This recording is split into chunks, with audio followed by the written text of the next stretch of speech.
follow your passion. Isn't that what you should do? Shouldn't you blindly follow your passion? Because that's where the money is. If you follow your passion, you're going to get through everything. You're going to make a success of yourself.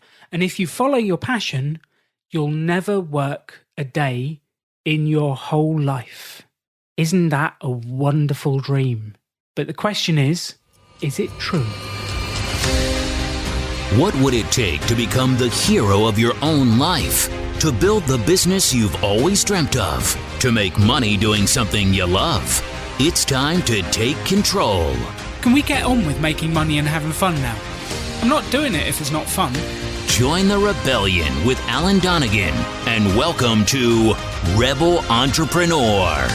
So welcome to the Rebel Entrepreneur. I've been looking forward to this episode actually ever since I was in Thailand and I was hanging out with Kristy and Bryce, Millennial Revolution. Welcome to the show.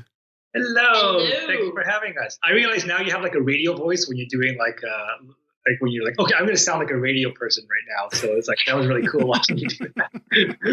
In a world where... It's just because I have a giant microphone. I feel like I have to do that. As soon as you put me near a microphone, that's it. I feel like I need to put on the microphone voice. How my eyes light up when there's a camera in front of me, right? Well, you got to perform occasionally. You have to perform. Yeah. So I met Kristy and Bryce at the financial retreat called Chautauqua, and we made friends, and I was blown away by Kristy and Bryce. The tagline on their website, which always made me smile, was they are Canada's earliest retirees, although I see you've been challenged by another person on the internet for doing it earlier now, but boo to them. But Canada's earliest retirees, and they built an incredible blog called Millennial Revolution, which challenges some of the inherent wisdom about finances passed down by the generation before. And I saw their speech and I was blown away. I loved it. Last year they released a book called Quit Like a Millionaire, and I read the book and it actually gave a piece of advice that was directly in contradiction to what the pop-up business school teaches. And I thought, ooh, that's interesting. And actually, this is where I wanted to start, because your speech at Chautauqua starts with a famous quote, doesn't it? Right, yeah, that's Steve Jobs. The Steve Jobs, famous. Follow your passion, and that's all you really need to do, right? Follow your passion, and everything will fall into place. Do you believe in that? Is that what you did? I did at one point, and then after we became authors, and then I realized how much money authors make, and then I had a little bit of a beef with Steve Jobs and his follow your passion to the detriment of everything else. Right. Because it's a great, sexy message because everyone has different passions, or everyone wants to be paid to do the thing that they love, right? Mm.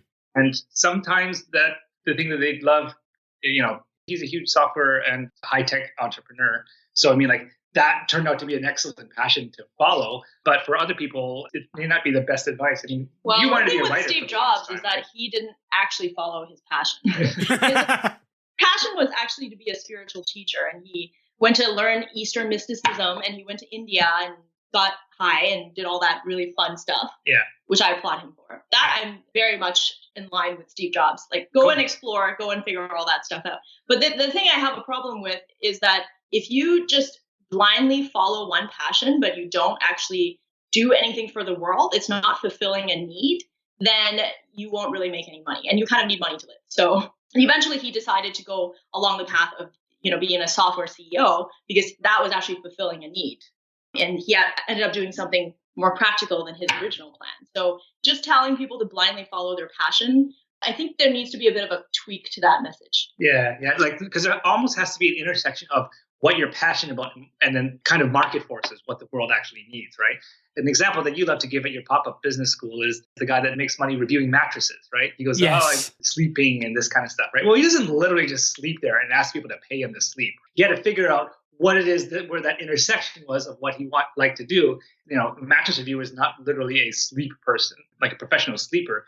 You're writing. You're writing, you're coding, you're doing SEO. Actually, that's what you're doing. You're basically blogging and designing guides. And the value he's bringing, it's actually hard to choose a mattress. Because you go into the shop and you lie on them and you go, that's good. Yeah, that one feels soft. That one feels hard. What do I do? And it's actually really tough to choose a mattress. So he's bringing some value and helping people. But yeah, he's a writer. But when you actually ask people to follow their passion, it usually just turns into them kind of going very inwardly, like, what is it that I want to do? And it took us a long time to realize this, but when we started writing, we were writing stuff that just for the sake of writing stuff, just to make us feel good. Like our first couple books were miserable failures. And then the one that we did get published, that was a children's book. But it wasn't until we decided to start writing in ways that helps other people do stuff. That's when all their success came. Like the blog, it's not just like a self-centered, like, look at me kind of blog. It's the point of this blog is to show you how to invest and how to travel and how to retire in your 30s and all that kind of stuff. Then when you're helping people detect that. And that's when all of our kind of success came. It took us a long time to realize that you have to help other people do something that they need to do. I think it also depends on what your passion is, right? If you look at Bryce and I, for example, he grew up loving computers. Like he was, right. When everybody else was reading Clifford the Red Dog, he was reading QBasic for programmers. So yeah, very popular at parties, Bryce. But from that point of view, he ended up being in a career that was very lucrative because a lot of industries need programmers and they need people to write code. For me, I wanted to be a novelist, not even a journalist, which would have been more practical. I just wanted to be a novelist, right? So later on, when I started writing, being able to actually have a day job and then write at the same time, I realized that a lot of the peers around us, because you actually do have to reach out to the community and find other people to pre-review your writing, a lot of them actually had multiple jobs, either teaching English or teaching how to write, or maybe they had spouses that were in positions where they were quite lucrative so that was covering their expenses. So then I started to clue in, like, follow your passion. Unless you already have the money to take care of your expenses, it really depends on what your passion is. He followed his passion. It worked out great for him. Yep. If I had followed my passion without thinking about the money part, I would just be eating cat food now. And no one wants to just eat cat food. I think you're right. And this is actually one of the challenges we have on the Pop-Up Business School courses is you get people coming along. And one of the classics is, my passion is knitting. And you go, that's great. And then we work out how many hours it takes to knit a top or a cardigan or whatever it is, and the cost of the wool and the cost of the yarn. And the thing ends up costing $100, $200. Yeah, because the amount of hours you put in to make it. Otherwise, it's just not worth it. And then you go down the local cheap shop, your Target, your Primark, your whatever it is, and you can buy a knitted top from a different country for $10, for £10. And you're like, you're never going to compete at that market. But there are some tweaks and some different ways. Like we've seen people teach knitting. That's a different way to make money. And there is more money in that. We've seen people supply knitting goods, which is a different business and a twist. There's always a way to twist it. But you're right. Blindly following your passion without realizing what it contributes to the universe is daft. And one of the things you've said to me for a while, Bryce, so I'd love to explore this. I love this. You say that you've got the useless advice that before you understand it, it's completely useless in your life. Once you've understood it, well, you've already been doing it, so it's useless as well because you're doing it. And one of those is this add value. Yeah, every entrepreneur, like business book says that. It's just that it's one of these things where if you are just not in the right mindset to receive it, it means very little to you. So if I tell somebody right now who's like, used to working as an employee and goes, you need to add value to the universe. And then they're going to be like, okay, I'm going to run outside and add value. I'm adding value to you. It doesn't really mean anything. But once you actually understand what that means and you start doing it and you kind of like, you make your first sale and you go, oh, that's what that meant, right? So it's kind of like adding value is one of these things that is obvious to every entrepreneur who is already successful. But if you try to tell somebody who doesn't understand even what those words mean, they don't know what to do with that information. So how would you explain add value to a new entrepreneur, someone who wants to launch a business, someone who wants to get going? How would you explain it? It's because it's so abstract. You almost need to make that lesson more concrete. So somebody actually wrote into me just a few weeks ago about like, I want to start a blog and you seem to be really successful. So what's your secret in this kind of stuff, right? So I was like, okay, how do I explain add value? So eventually I kind of explained it to them. I was saying like, go out there, find somebody who has a problem, fix it for them and help them with it. Actually, to summarize, I totally agree with what he said, because one of my favorite business books written by a woman entrepreneur, well, my favorite phrase from her book is, forget about passion, find something you want to punch. How she described that was like, she came up with her business because she had a lot of friends who were trying to start up websites they were already small businesses and they wanted to start a website, and she was a coder. So she made websites for them for free in exchange for a free car. Like, she needed a car and somebody was going to get rid of they were a mechanic. So she made a website for them. They gave her a free car that they were going to throw out anyway. Amazing, right? That's exactly what you teach at Pop-Up Business School. Like, instead of trying to buy things, try to rent, like borrow it, or this person, she just picked it up from the garbage. She bartered for it. Yeah. Yeah, she not literally for it. Someone you want to punch, but find like a problem. You find something you want to punch. Find a problem you want to punch, and then help people alleviate their pain. That's value. Oh, okay. Yeah, that's a good one too. I love that. I actually call that the rant technique. Find something you rant about, find something that annoys you, and guaranteed if it annoys you, it probably annoys a load of other people. Find them and fix it for them. Right. And that's absolutely, my whole business was born out of frustration with something that was bad. And so many businesses are. You find something that annoys you. And actually, if it annoys you, the word passion actually has a Latin root meaning sufferance. And it's something you kind of suffer and do because you need to fix this, or you need to make this, or you're excited to do it. And I think that thing that you are desperate to fix to make the world a better place, that's also your passion. So I think that's just a different spin on where the energy comes from. But it is absolutely find that thing that you can fix. I love that rant thing, because literally our blog was started off because she started yelling at old people, and I thought it was funny. Yeah. So I wrote it down, and then we turned it into a video, and then we're just kind of like, okay, let's take that. So if you go to our site, there's this video of Kristy on there where she's ranting and yelling at old people, basically, right? By saying like, the boomers are telling us like, do this, buy a house, work at your job until you're 65, and like none of that stuff works anymore. So from that frustration, from that rant is basically where our entire blog came from. And then so in that way, it's a solution to a problem that a lot of people of our generation have. Exactly. Because they're disillusioned with the traditional path. Because it doesn't work. So Bryce, it sounds like you got a job and followed your passion because you liked computers, you enjoyed programming, that was your passion. Kristy, it sounds like you did the opposite.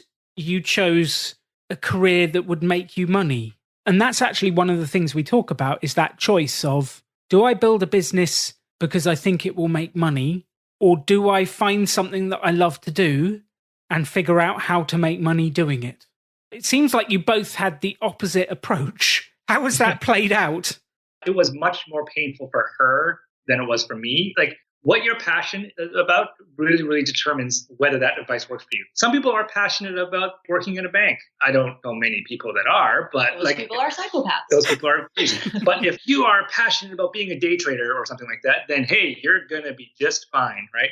But if you're passionate about something that is a lot more artsy, it's a lot more, your path is a lot more difficult. There is no one path to becoming a novelist that works for everybody. But there is a relatively straightforward path to becoming a computer engineer. You enroll in the engineering program, you get through it, you do well on your exams, then you are handed most of the time a job at the end of it, and then you do that, right? But some of our friends have realized that anything to do with the arts, like making that work professionally, is like 10 times harder.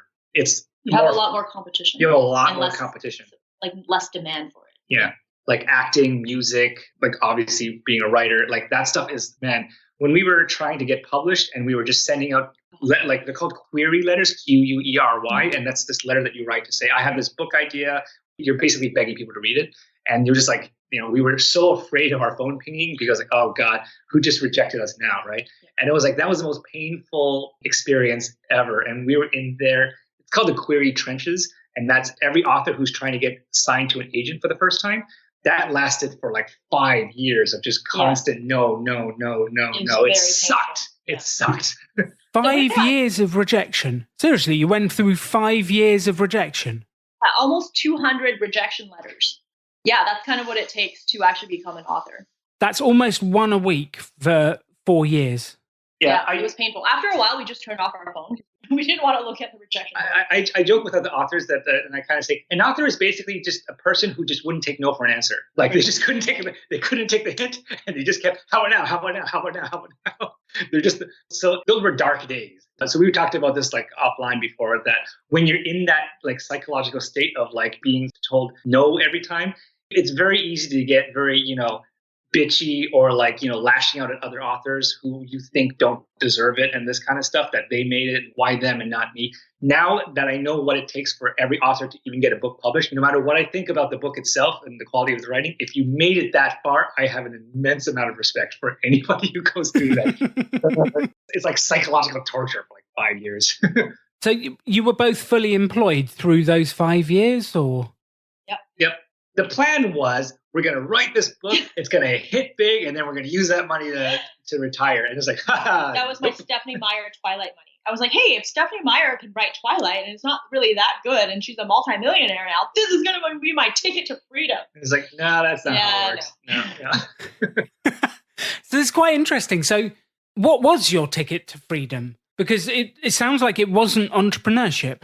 No, it wasn't. And that's kind of why in our book, we kind of dump on the entrepreneurship a little bit, because we tried it before. I thought that my ticket to millionaire status was either we write a best-selling book or I create the next big Snapchat or something like that. Oh, yeah, we were working on apps too. Right. Yeah. And what I realized is that being in entrepreneurship and that stuff and trying to hit like, a moonshot venture capitalist funding, that is a really, really difficult thing, because everybody is trying to do the same thing. Like if you ever spend any time in San Jose or Silicon Valley, everybody's working on their the next big app. The next app. It's just literally everybody. So it's incredibly difficult to compete in that field, So what our path to millionaire status was investing in the stock market, being really, really careful with how we spent our money and living quite cheaply for a high cost city like Toronto, and then just dumping money into the stock market and then investing that way. So I wasn't expecting that to be the thing that would have done it, but it is. And the coolest thing about that is that it's reproducible, right?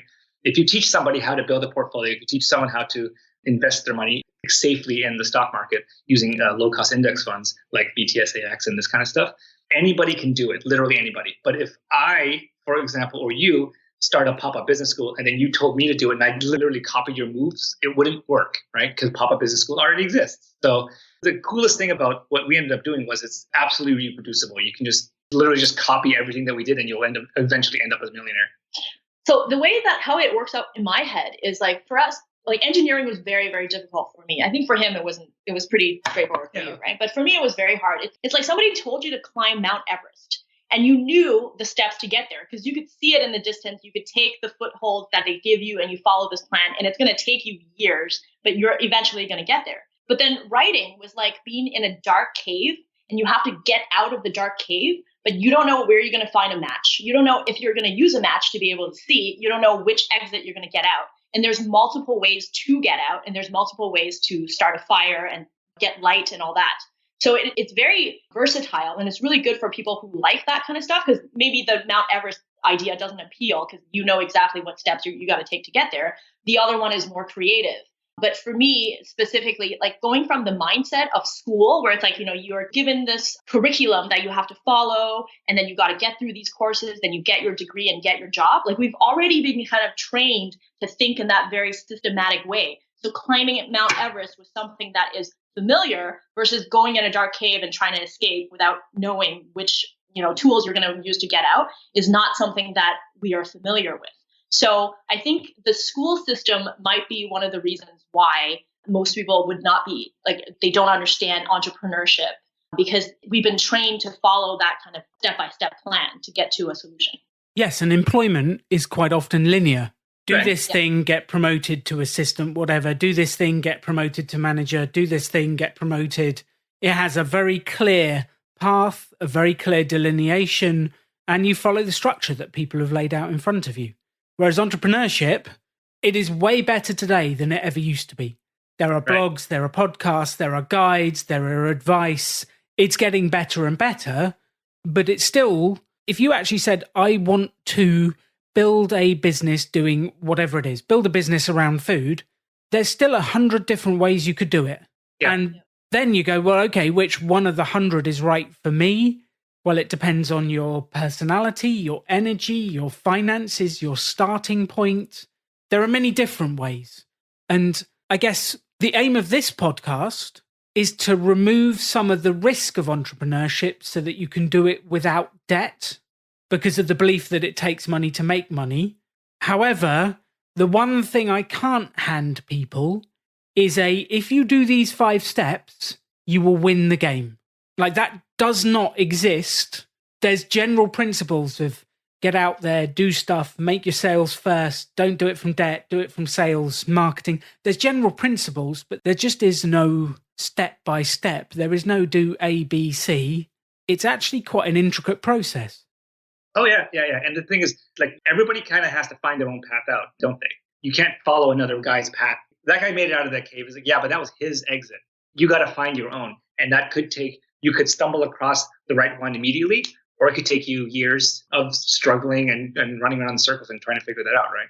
Like, she envisioned herself as a novelist of like white, swoony romances where vampires come in and pick, like, that ended up not being the way to go. We ended up becoming a bestseller, writing a finance book. If you had asked you in high school what kind of book were you going to write, there was no way you would have said a finance book. Yeah. No way. 0% chance. But that's because it took us a while of stumbling, right? This is Quit Like a Millionaire is it's got to be like the 4th completed manuscript we created. And 2 of them got published, and then there's another 2 that were just garbage and never saw the light of day. And they're all different. One was like a time travel thing. One was this romance supernatural thing. Yeah. And then the next one was like a supervillain thriller kind of thing. And then it was a finance book. So it was like we were just trying different things, and we had no idea which one was going to hit. And the finance book was the bestseller. Yeah. I don't know. Well, is it the book that adds the most value to other people's lives? Absolutely, it is. Fiction doesn't, like, it entertains you for like a train ride, that kind of stuff. And I was like, oh, that was an interesting book. But Quit Like a Millionaire it adds massive value to people's lives, because it's like, if you want to be a millionaire, follow these steps and you will become a millionaire. And it's sold for like $10, right? So it's like, that is a massive value add to people. So one of the concepts I learned from you both was the suit of armor. And I think it's a really interesting concept. I'd love you to tell me about the concept of the suit of armor, how it happens, and what you think about it. Right. So one of the keys to our success, and for me to eventually actually be able to follow my passion by writing the blog and books now, is the fact that we are financially independent. So what that means is we have a portfolio that pays us a passive amount of income, which covers our yearly expenses. And as a result, we don't have to worry about money. So we call financial independence our suit of armor, because what it does, it protects you against not having enough money so that you have to go and find another part-time job. And then I would be writing and doing a part-time job. It protects you from worrying about, okay, well, what if I take 6 months off to write and then I'm not good enough and then I have to go back to work? So now you have a set timeline to force yourself to be creative and force yourself to be an author. So we've removed that fear. There's other people that like, what if I get published, but then this book doesn't make as much money because somebody else wrote another YA fiction and that book is going to be taken by the editors and my book is not going to get taken. So then you don't get into this competitive mindset that stresses you out. So it takes that fear away as well. So because it takes away all these fears that would have prevented us from following our dreams and reaching our passions, which is where we are now, that's why we call financial independence our suit of armor. I think that suit of armor thing is when we won you over. In the presentation at Chautauqua, we put up this picture of like Iron Man as like a suit of armor as a visual aid. And I had no idea that you were the biggest Marvel fanboy at all, right? Anyone that knows Alan knows that like every single piece of clothing that he has is like Marvel themed in some way. He's like a huge Marvel fanboy. So I was like, I think that's when we won you over. You absolutely won me over. I was like, this is what I want. I need my suit of armor, and then I'm going out into the world. And I think you are right that as I've changed over the years and as I've managed to save and invest and earn more money, it's enabled me to make bolder decisions that I wouldn't have made when I was younger. Well, maybe that's not quite true. When I was very young and I lived at home, I made very bold decisions because I didn't have any bills or any responsibilities. Then all of a sudden you get to that middle phase where you have a lot of bills and responsibilities, and I didn't make as many bold decisions. And my confidence grew as my suit of armor grew. And then I was able to actually start to make those bolder decisions. And now this probably doesn't help the new entrepreneurs listening, but I think it's an interesting theory. And I wonder if we can find a thread of help. One of the things you've said to me is that when you don't need the opportunity, when you don't need the money, it seems to come to you anyway. Yeah, that's the strangest thing that I've noticed, because I have friends and family who are, struggling in their careers and this kind of stuff. And when you need the job, people can detect it. And it's like dating, right? If you're desperately wanting to like go out with this girl, she'll detect the desperation and be like, no, thank you. But if you're like supremely confident, you're just kind of like, whatever, then all of a sudden, like those people are the ones that like, get all the dates. It's the same thing with money too. Once we no longer needed the money, the publishing industry came to us. Like Quit Like a Millionaire, they heard about the blog, they heard about all the stuff that we were doing. And then it was an editor from Penguin Random House that contacted us and said, would you like to write a book? And then our response was, where the hell were you 5 years ago? Yeah, and our original response was, I don't think we should. Well, that struggle of trying and desperately begging the publishing industry to read our work, we were looking at each other saying, nah, I don't think we should say yes to this. Because we were like, do we want to get back onto like the writing merry-go-round of horror? So she had to actually convince us, no, this would be a really good book. And I was like, okay, fine. I can't say no to Penguin, right? So it's like, ironic. Yeah, that's the strangest thing ever. Like when you don't need it, all of a sudden they come to you. It's unbelievable. So Kristy, what did your family teach you about entrepreneurship? Oh boy. Yeah, so a little bit of background about my family. So my parents are immigrants from China. And I was actually born in China, and I didn't immigrate to the West until I was 8 years old. So a lot of my upbringing came from the practicality of the immigrant experience. So my dad, having been through like a Cultural Revolution, he was in a labor camp for 10 years. My mom, same thing. So from their mindset, it really is like, this isn't just about you. This is about your family. Like you need to be doing things that are practical. You need to worry about money, and then passion is secondary. And then on top of that, my dad has he has a growth mindset when it comes to like getting a degree and you can do anything in life. But when it comes to entrepreneurship, strangely, he has this very fixed mindset that if you don't have what he calls, quote, quote, the business gene, you cannot be an entrepreneur. And he said, none of our family are entrepreneurs. You do not have the business gene. Therefore, you cannot be an entrepreneur. It was like a hereditary, like very like fatalistic way of looking at it. Like, oh, your family is not from, there's no family. we don't have anybody like that. So you don't possess that gene. Therefore, you cannot be an entrepreneur. Which is hilarious because we're basically entrepreneurs now. Yeah. So that's incorrect. Yeah. So there is no business gene. It's like everything else, and you learn it by doing. Did you believe that, Kristy? Did you believe what your dad said to you? That is an interesting question. I think to some extent I did believe it. So one of the things that I find is really important when you're trying to be an entrepreneur, when you're trying to be a writer, like all these skills, that's not like a set in stone, step-by-step process, is you need community. It's very important to see people around you doing it successfully. And it's really important to have that support. And I did not. I didn't really know that many people that were entrepreneurs, especially people that looked like me as well, right? Like people who came from an immigrant background and then like they found a way through the cave to the exit. So it was very difficult for me to understand that that's not a gene thing because I didn't see anybody who looked like me who was a successful entrepreneur. Right. And we were just stumbling, lost ourselves. So we were trying to figure this out at the same time. I was more hopeful. But after the third or fourth failed, startup idea of ours, she was starting to get a little bit like, okay, maybe I'm not cut out for this kind of stuff. But it's just like, I keep telling people, like, writers are basically people who just don't take no for an answer, right? So it's like, eventually when you do get it, then it's just kind of like, oh, I can do that. But it's just like, you have to keep trying and trying. And importantly, you have to learn and try at it from a different angle, right? So it takes a while to figure it out. I love that. So let's come back to failure in a second. The bit I'd love to pick on is the environment you grew up in and how that affects you. Because I had the exact opposite experience. My dad was an entrepreneur. He was incredibly successful and then had incredibly large failures, going bankrupt for multi-million dollars. We had the highs, the lows, we had everything. But if there's one thing that he taught me, it was the art of possibility. Like anything is possible. And he taught me that. And that definitely showed me there was a route. My wife's background is more of, get a great education, follow the job, do this, do that. And it was a very more structured background than mine. The saying that I've been thinking about recently a lot is you are not responsible for the programming that your parents gave you, but you are 100% responsible for changing it as an adult. Oh, I love that. That's a good saying. So the programming that you were given, Kristy, the programming that you were given, Bryce, how much of that have you changed over the years? How much of that remains? How much of it are you conscious of?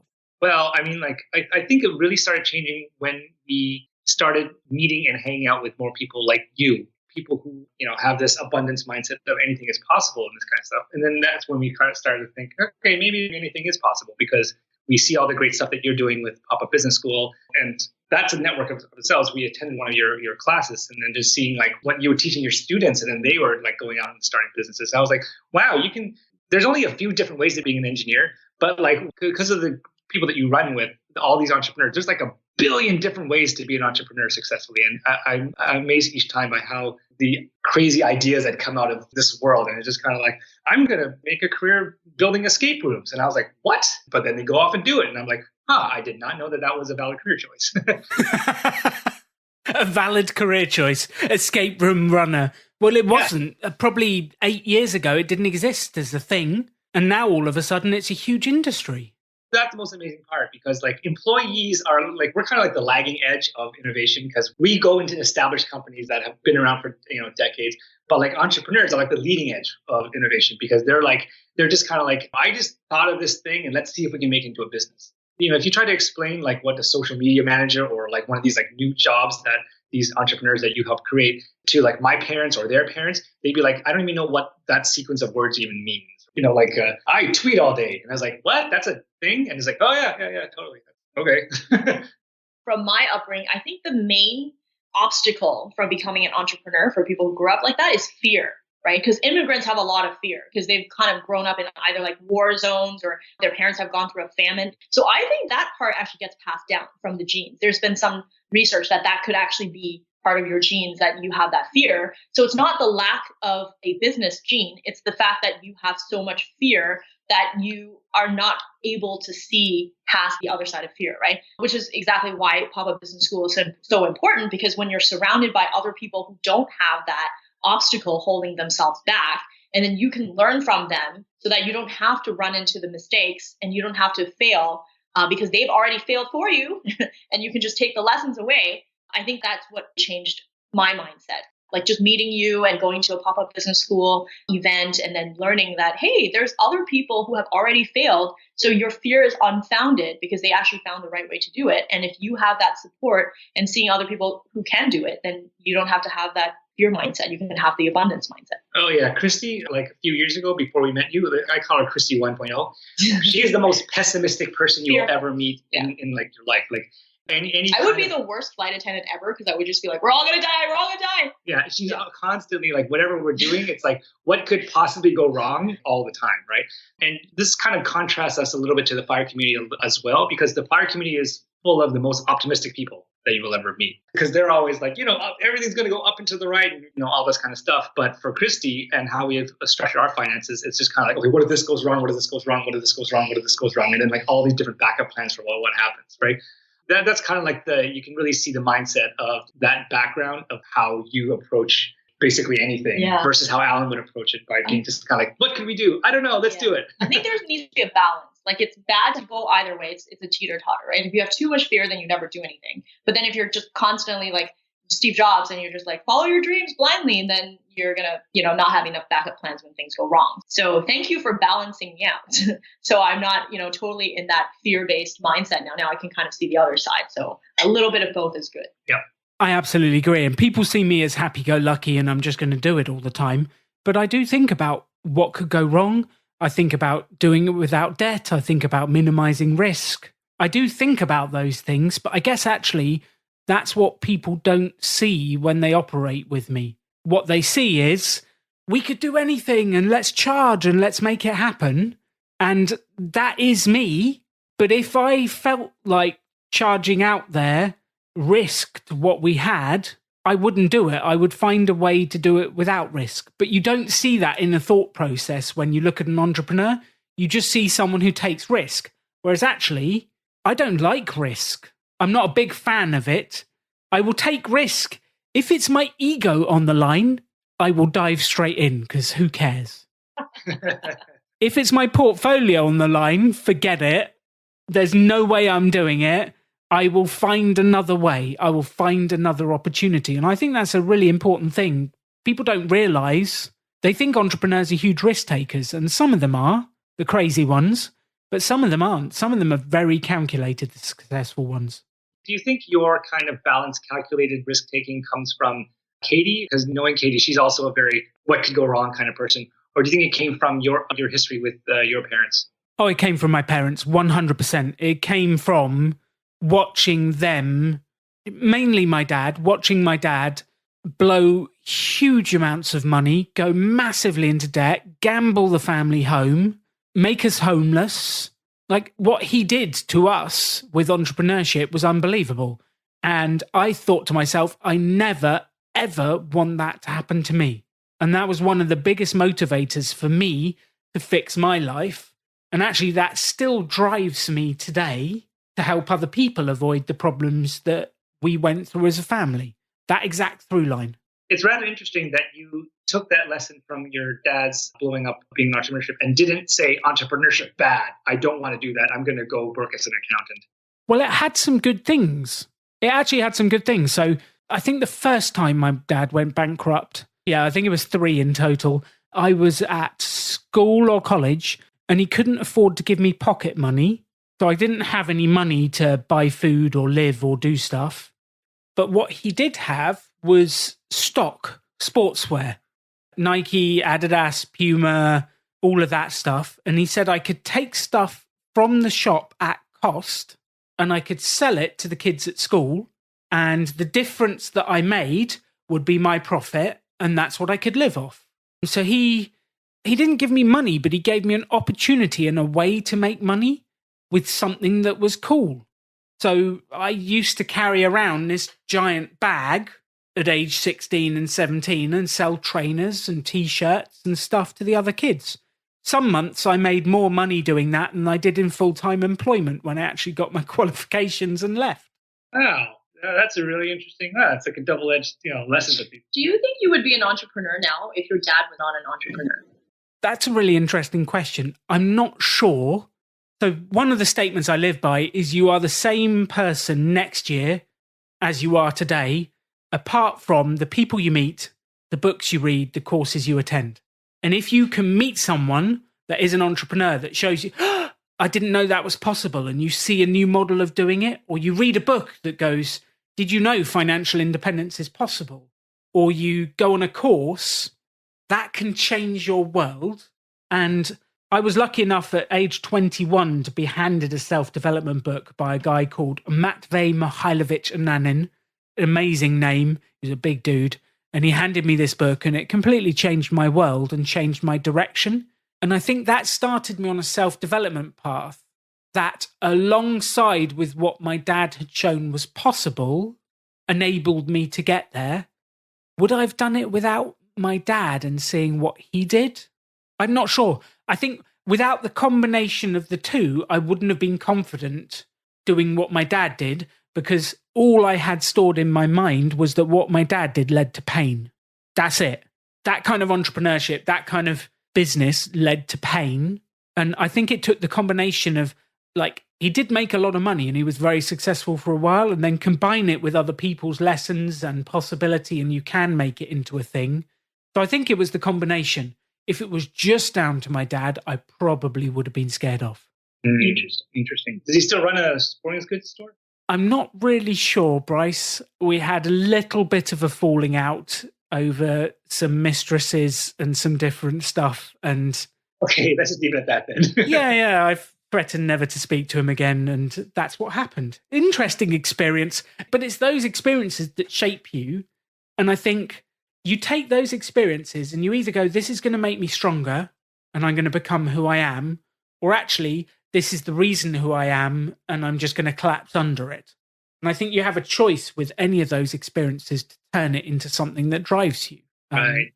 Like it could have been really easy for you to go into like the victim mentality with that kind of background, kind of saying like, oh, I'll never make it because of these things that my dad did, or I'll never, that kind of stuff. Because we know lots of people that will take one bad thing that happened to them in the past and then like just use that to blame everything and use it as an excuse not to grow as a person. So yeah, it's a combination of your experience, but it's also a combination of how you react to those experiences that really shape what direction that you go to. Because I know people that can take a winning hand and flush it down the toilet, and I know people who can take like garbage and then turn it into an empire. Yes. So what do you think makes the difference between those two people? Because one of the things I'm all about is what can people do differently? So based on that, what makes that difference? I've seen some observations based on like the people that we've seen succeed and fail. And it seems like some people, there's like three groups of people. There's people who are stuck in the past. That's my mother. I think that's who you were describing before, right? Who would kind of be stuck in the past and like Chairman Mao ruined my life. I had to go to the call for revolution. I can't learn anything ever again.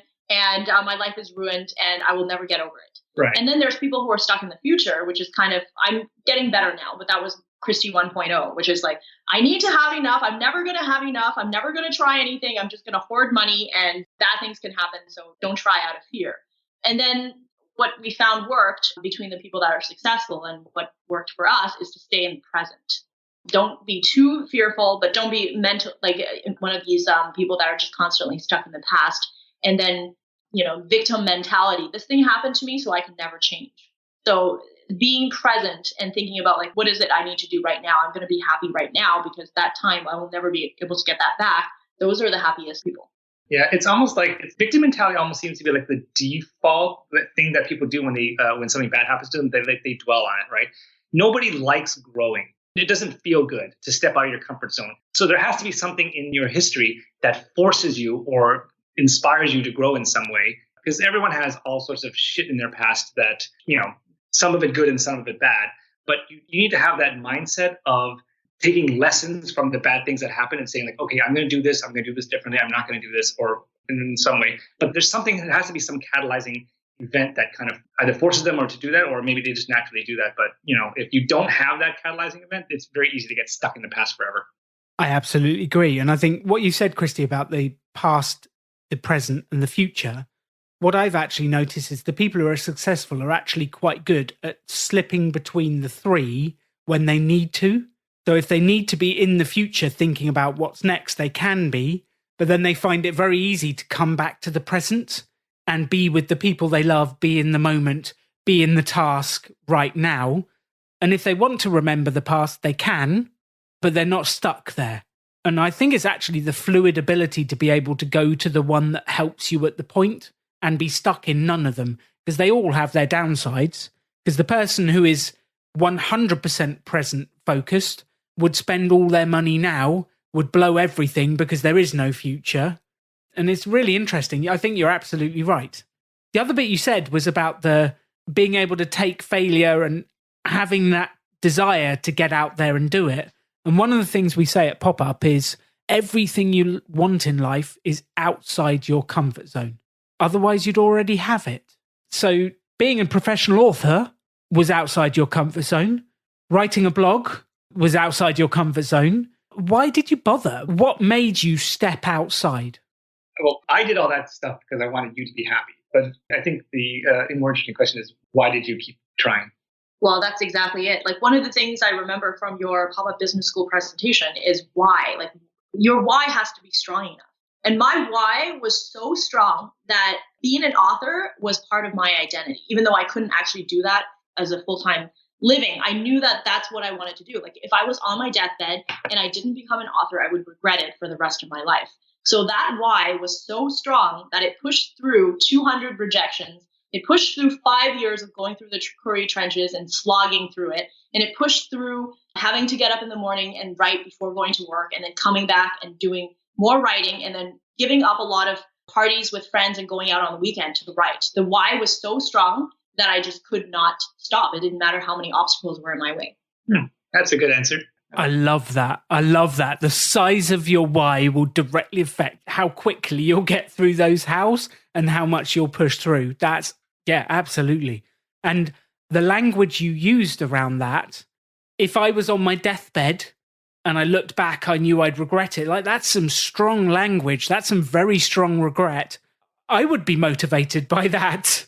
And again, in the most pessimistic way possible, what if I die tomorrow? No, it actually changed how I view funerals, because I used to be very scared of going to funerals. I used to be very scared of just walking by a graveyard because I would look at all these gravestones and I would realize that if I died at this moment, I would regret it. Then I would be really anxious about, oh my God, there's so many things I need to do in life. There's so many things I need to accomplish before that happens so I don't have any regret. But now I don't actually have that fear anymore. And I used to have a fear of getting on planes because I thought if I died in a plane crash, what would my life have amounted to? Like, I didn't actually do the thing I really wanted to do, but now I'm not afraid anymore. So it really does change your entire perspective. Yeah. Where do you think that came from? Because, you and I run these Chautauqua things, or you run the Chautauqua things. I'm just there.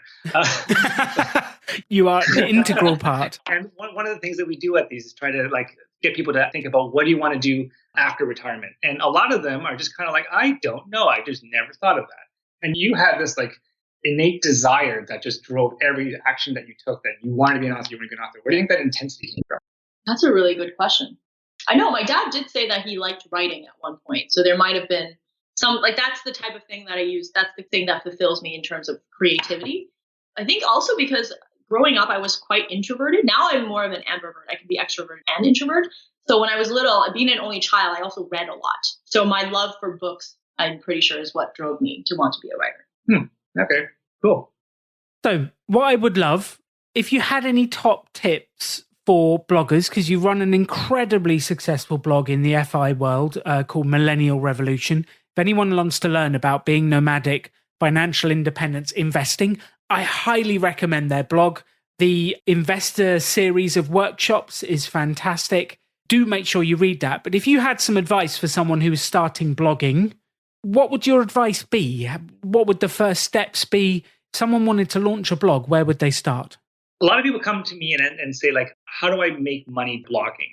That already is they're asking the wrong question. They're asking, how do I get the result of money coming into my account? If you want to do blogging, the first question you should ask is, who do I want to help? What do I want to help them to do? And how can I help them to do that? And when you start with that question, you naturally start thinking about the reader, right? There's lots of bloggers, and this is and I'm not dumping on anyone in particular, but it's a very natural thing that when you write a blog, that you write about yourself. Here's what I did today. Here's what I ate. Here's my little TikTok video. And that's fine. But if you are always focused on yourself and in a self-centered way, people don't come back. If you care about your readers and you want their lives to be better in some way or shape or form, they detect that and then they like you and then they come back. So every piece of success that we got with the book, with the blog, was because I was always asking myself, how am I helping people invest better? How am I helping people reduce their fear level about their money? How am I helping people retire? And that's kind of why we have the following that we do. Mm-hmm. I also think that in order to write a successful blog, you have to love writing and you have to be consistent. So one of the things that we did to determine whether this blog would actually have enough fodder to be able to continue writing it for years was we took out a piece of paper and we wrote 100 subjects related to FIRE and see if we could actually come up with it. It was very easy, 100 articles, 100 article topics. I wrote more than 100 and I kept going. So I knew that this was very fertile ground for that. And I think for people who are doing this exercise, you also want to keep in mind exactly what Bryce said. When you're thinking about the topics that you want to write, how does this help somebody else? How does it solve one of their problems? And if you think about in terms of how you're going to help them rather than about yourself, that makes it even more useful. And if you can do 100, that means that you will probably be able to continue writing the blog for years, which is what you need to do to have enough content for people to read. I love that. So we've got focus on helping other people. Yep. See if you can generate the ideas. I love the exercise of 100 blog posts. I think that's a fantastic exercise. So I'm pumped. I know how I can help other people. I've written my first 3 blogs. I've put it online. I've sent it out there. Woohoo! I've built it. What next? What next? Go meet your readers. Go out and find where the people are, what your target audience is, and go figure out where they hang out. And then tell them that, hey, I know you guys have this problem and I wrote something that will help you. And then that's where you start growing your audience.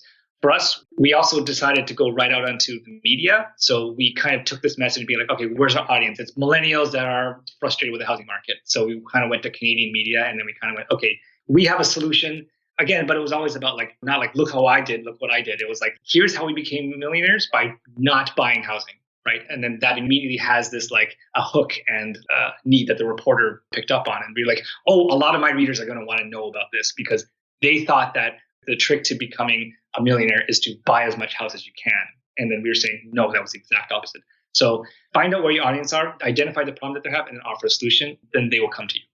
I love that advice. Find where the audience are. And actually, you can There's meetups for everything. There's Facebooks for groups for everything. There's LinkedIn groups. It's so easy nowadays to find the audience you want to support and find the problems on social media or in person. I think that's a fabulous piece of advice. Kristy, I don't know how to do this stuff before they had all this like Twitter, Facebook stuff. I mean, like imagine like for your dad is trying to figure out like how do you get his first audience. It's like there's so many tools online now that I'm just kind of like, God, what did people used to do back then? Did they put out flyers? Did they like stand on the we did flyers. So I guess the similarity is if you think of the internet as a digital main street or a digital high street, you put your website on there, you make sure it shows up for the right keywords, and you make sure the traffic passing goes to it.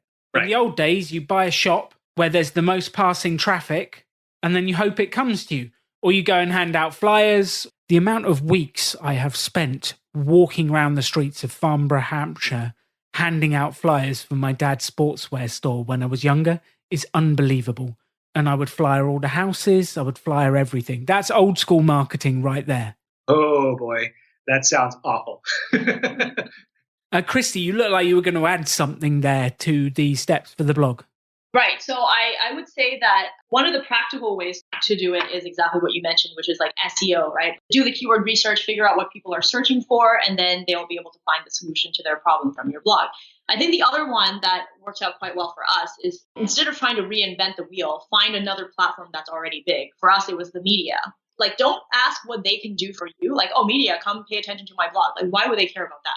For us, I did the research on one of the journalists who was writing about housing in Toronto. And I realized that she had a different take because everybody else was like, buy a house and then you're going to get rich, right? She was trying to go in different angles. It's like, does it make sense to rent sometimes instead of own? And then she had featured another blogger who had paid off his house very quickly, right? So I knew that she was really interested in personal finance and she was interested in our subject matter. So I actually pitched her. And here's where your previous skills come in handy because we already knew how to pitch as a result of writing the book, and getting 200 rejections really teaches you how to hone your pitch. So we pitched her about, hey, I noticed that you have a different take on housing and most of your audience likes to read this type of article. We have a story that we actually retired from not buying a house instead of buying a house. So that gets her attention because it's the opposite of everything else that other people are pitching her. So it makes her stand out. And she responded to me literally within 5 minutes and said, yes, I would love to take on your story. And this is one of the biggest this is CBC, so it's one of the biggest, it's like the CNN of Canada, right? So I would say like find a media outlet or find a large blogger and really understand what their needs are and then provide them, like make it so that it's easy for them to do their job and to get their content, provide them exactly what they need. Nothing moves faster than when you're presenting a solution to a problem that they already have, You see a guy standing around trying to shovel stone and the shovel breaks and you have a shovel to sell them, boom, you just got a sale right there. And I love that because we're almost right back to the start of the episode about adding value, finding a problem that you can fix. And it doesn't really matter whether it's to get PR, whether it's to fix the problem. You find a problem to fix it and people will be grateful and support you. Yeah, people are really bad at pitching. I get so many pitches from people on our to our email kind of going like, hey, I'm a new blogger. Can you do something for me? And I'm like, I don't know who you are. Why would I do that? But, it was just like, delete. But if it was something like that, where it's just kind of like, hey, Like I'm a lawyer and I heard that you were writing about rent versus the keep your rent movement. And I have a very interesting perspective on evictions. Right. Yeah. Stephen. Yeah. He was just kind of like, I'm an eviction lawyer. And would you like to hear about this keep your rent movement from the perspective of like, people are trying to evict each other. And I was like, oh, yeah, that's a great angle. See, now I don't have to go do extra work to find the content related to what I wrote about. And it shows that they did their research. Right. I love that because that's absolutely the pitch. And I don't care whether you're pitching to sell, pitching to get PR, pitching to get an article. It's the same thing. Research the person, work out what their problem is, and pitch them something they would be interested in. And it sounds simple, and I don't know why so many people can't do it. It's simple, but it's one of those things where it's so obvious once you do it for the first time and it works. But if you're trying to explain to somebody who is just, they have to be in the receptive mood to like figure it out. Because again, it's one of those things where it's so obvious once you know it, but it's not obvious when you don't. You don't know what you don't know, right? It's like with writing, like you have to develop the taste to be able to tell what's good and not good. And that comes from experience. I'd love this bit to be sort of our wrap up to the episode. One of the things you said to me was about being a writer means writing, and so many authors want to be an author, but they don't want to be a writer. And I'd love you to sort of clarify that distinction and what you mean. And maybe we can look at that about doing what you love versus wanting the result and how those two things are contradictory sometimes. Yeah, so I've had readers write into me and say, like, I want to be an author. Like, what do I need to do to be an author? Just tell me. Like, I'll do it. I'll do anything. And then you tell them, like, you need to consistently sit down and write for an hour every day. You need to do this, right? And they're like, but like, I don't want to do that. I just want to be an author. And then it's like, well, okay. So one of the sayings we have in the writing world is you need to park your butt in a chair and bleed onto the page. And if you're not willing to do that, you want to be an author and you want to be famous. You don't actually want to be a writer. Like, you want the end result, but you don't enjoy the process of getting to the end result. Yeah. Everybody wants the, like, oh, I get to sit on a panel and sign books and have people fawn all over me. And it's like, yeah, you got to kind of earn it first, right? Lead onto the page. Like, those people don't just get to be there because, oh, they figured out a magic key. It's because they write. They write every day, and they write because if they don't write, it makes them feel bad. You know? And you have to, it's about rewriting too. It's not just writing it. It's perfect the first time and you just publish it. You have to write it again and again and again, sometimes 16 times until it sounds good. So it's the same kind of thing with an entrepreneur. Everyone wants to be Elon Musk because they're like, man, he's got a spaceship. He's got all these billions of dollars. And I was like, Elon Musk at one point lost all of his money from PayPal and was living out of a car or something like that. And I was like, are you willing to do that? You know, because like sometimes that's what it takes to be Elon Musk. And if you're not willing to do that, then you don't get to be Elon Musk. I think you're absolutely right. Are you willing to pay the price for the goal? If you want to be an entrepreneur, the price is the hard work, the effort, the sales, the marketing, the learning. If you want to be an author, the hard work is learning to storytell, learning to develop characters, writing. And there's a huge price to these things. When it doesn't feel like a price is when you actually learn to love the process of writing.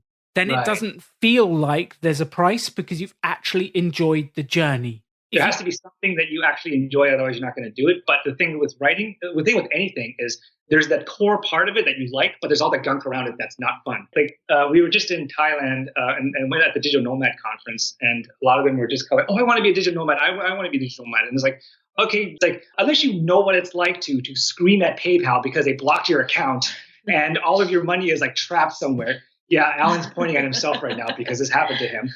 That's the price. Like, you don't know whether you're going to actually enjoy it because like some parts of being a digital nomad suck. Yeah, you have to have the good parts and the bad parts. You don't just get to have all the fun and good parts and then not have to do any of the bad parts. Being a digital nomad is not all just sitting on the beach and typing into a laptop while sipping margaritas, despite the fact that that's what that industry presents. Sometimes it's screaming at PayPal.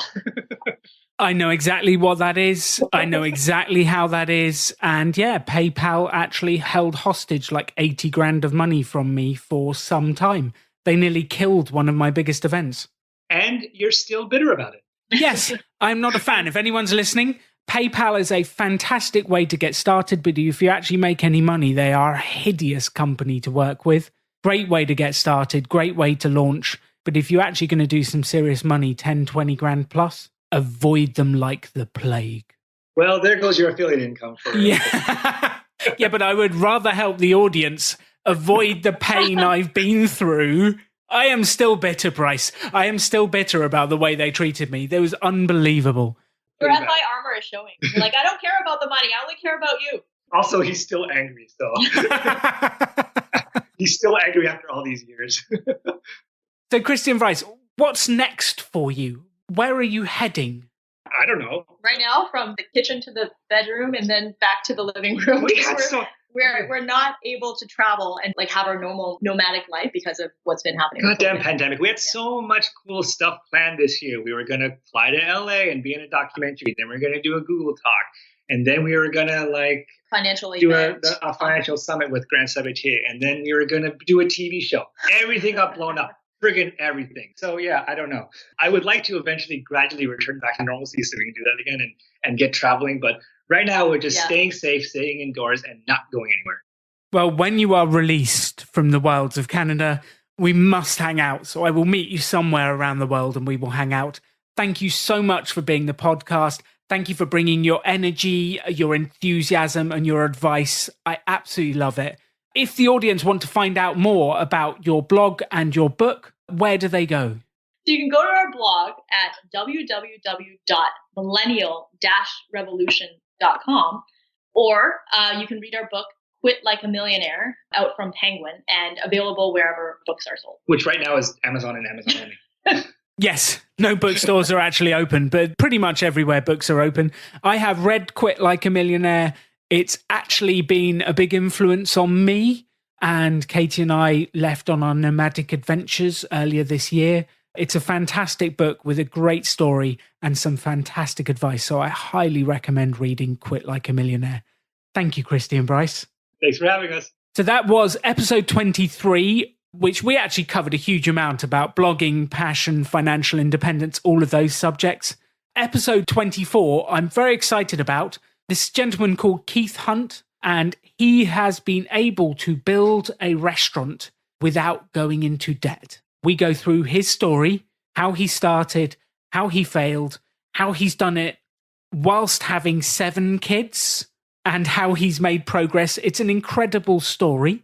That's episode 24.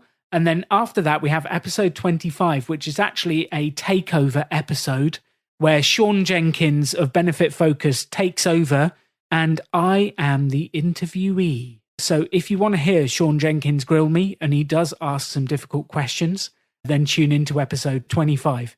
Thank you for listening to The Rebel Entrepreneur. What Kristy and Bryce and I would love you to do is to go out there, take action, and to make things happen. We don't care whether you want to become a millionaire, write a book, launch a blog, or build a business. Just do something. You've been listening to Rebel Entrepreneur with Alan Donegan. Be sure to subscribe on iTunes to get new, fresh episodes as soon as they've launched. To stay up to date with the Rebellion, visit choosefi.com/rebel. Thanks for joining the Rebellion.